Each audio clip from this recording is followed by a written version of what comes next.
Well, failed its 72-hour fast. Only ended up fasting, water fasting for 46, 44 hours.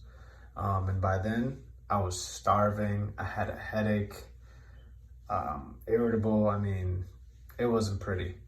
And yeah, I gave in and decided to eat. Um, but it wasn't a complete failure.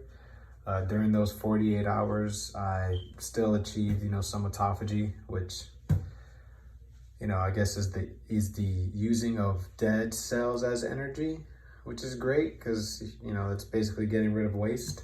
And then I ended up finding out that, exercise already causes autophagy. Like there's a bunch of other things that causes that. So maybe fasting isn't as necessary as I thought, but it was definitely a good experience and one that I might play with again if I feel like I should.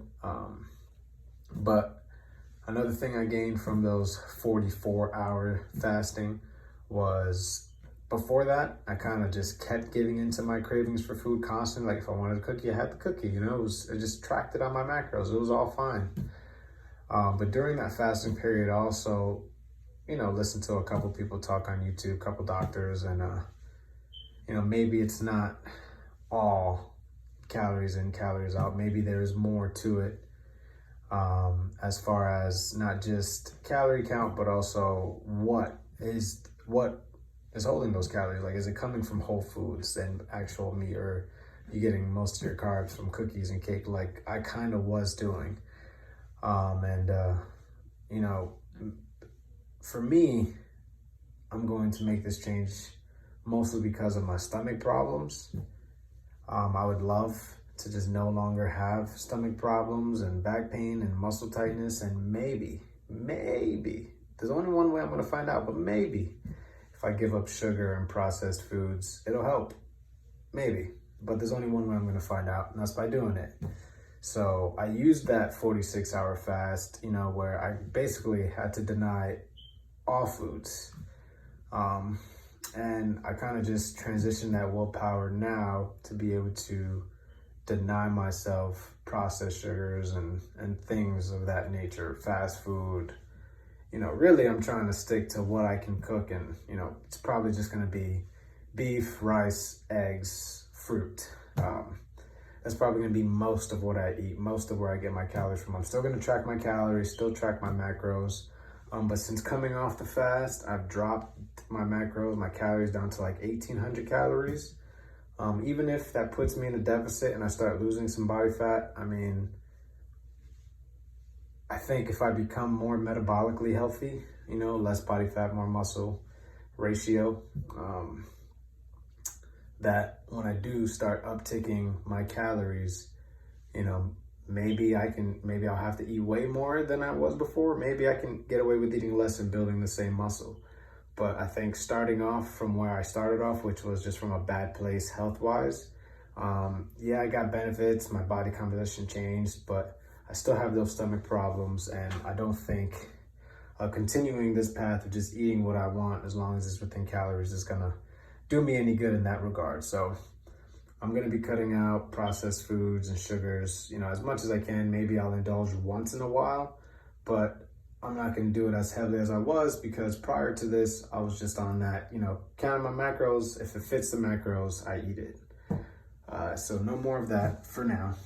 We'll see how this works out. If there's no changes, well then, I gotta figure something out. But for now, 1,800 calories, basically my first day of eating was yesterday, and that's about how much I ate, 1,800 calories. Just had a little bit of tuna, eggs, beef, and rice. That was basically everything I ate yesterday. And then today all I had was 3 eggs, and it's 6:16 p.m. So, I'm not really that hungry, and I haven't been training this week at all because of my shoulder problem, which feels better, but it's still there. I still feel it. I've been trying to stretch it every day. And I sat in the sauna for 30 minutes yesterday. Obviously none of these things that I do are going to have any immediate effect on me. What I kind of enjoy, and the challenge with exercise and things with health, is something you have to consistently do before you even see any benefits. So it's really, really testing my will, and maybe not just testing, but building it. So yeah, no more, well, as much as I can, no more processed sugars and processed food. And so far, great. You know, I have 3 kids. We've got junk food in the pantry stocked. Man, I've been able to stay away from it these last 2 days. And we got pizza tonight. Didn't eat, not even a little taste, not even a little piece of cheese, nothing.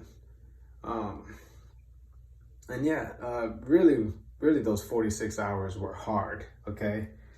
But I did it. And this is not as hard as that 48-hour fast. And I think, well, not even I think, I should be able to, you know, really adhere to this better.